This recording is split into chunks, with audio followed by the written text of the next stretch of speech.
Well, over the decades, we've received really a torrent of brightly colored plastic crap from China, but that's not all they've sent us.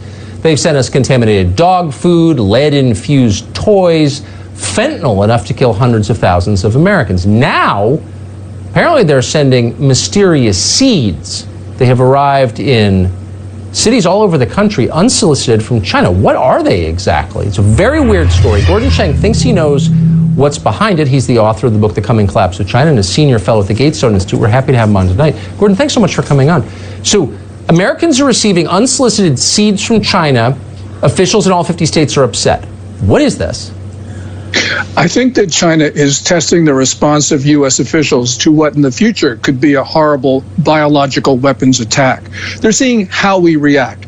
Now, these seeds, even if they are, let's say, harmless, are invasive species. And that means that they can damage agriculture, they can cause harm to livestock, and they, of course, can ruin the environment.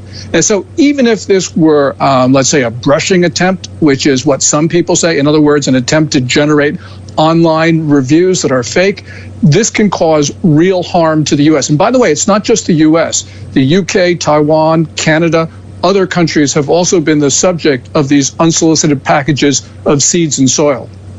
So I guess the coronavirus wasn't enough. This does seem like a very aggressive act. Why would the Chinese government want to provoke the United States by doing something like this? I think that they see that this is asymmetric warfare, that it's hard to identify the malevolence behind it.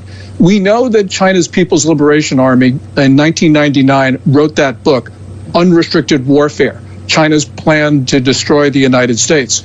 And they talked about biological attacks in that book. Probably we are seeing them actually execute on part of that strategy right after the coronavirus, as you point out, Tucker, because China took steps in December and January to deliberately spread the disease beyond China's borders. It's amazing. It's an amazing story. It almost doesn't sound real, but it is real. Gordon Chang, thank you so much. Thanks, Tucker.